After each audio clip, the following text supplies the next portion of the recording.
Restauratrice de profession, âgée de 30 ans, Madame Haoulatou Diallo a été retrouvée morte dans la matinée de ce jeudi 1er juin 2023 dans son restaurant à Popodara, une commune rurale relevant de la préfecture de l'Abi.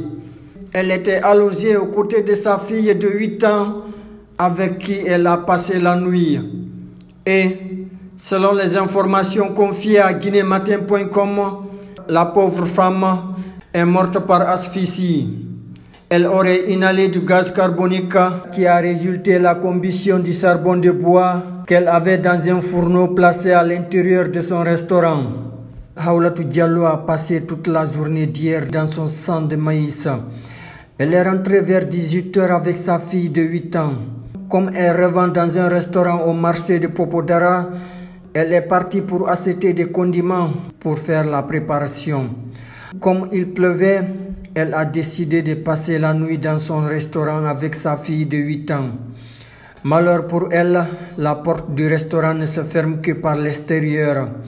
C'est ainsi qu'elle a demandé à sa voisine de lui fermer la porte du restaurant par derrière et de lui passer la clé à travers un trou.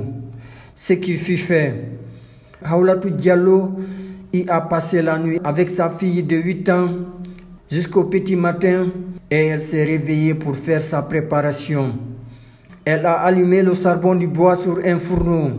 Entre-temps, elle s'est endormie en laissant la marmite sur le feu.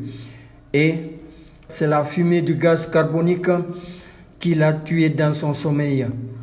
La fille qui était couchée à côté a été dérangée, elle aussi, par la fumée qui se dégageait à l'intérieur de la pièce. Elle s'est vite réveillée. Elle a constaté que sa maman était inerte. Elle l'a appelée 3 fois, mais elle n'a obtenu aucune réponse de sa part. Elle a crié au secours. Les gens sont venus, mais comme la porte était fermée par derrière, il a fallu qu'elle passe la clé à travers un trou pour permettre à ceux qui sont dehors de leur ouvrir la porte. Mais quand nous sommes entrés, la femme était déjà décédée. C'est ainsi que nous avons pris le corps pour la déposer à l'hôpital.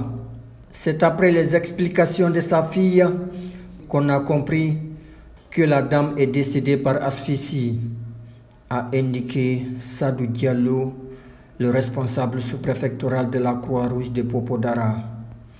Aux dernières nouvelles, le corps de la victime a été remis à ses parents pour l'inhumation.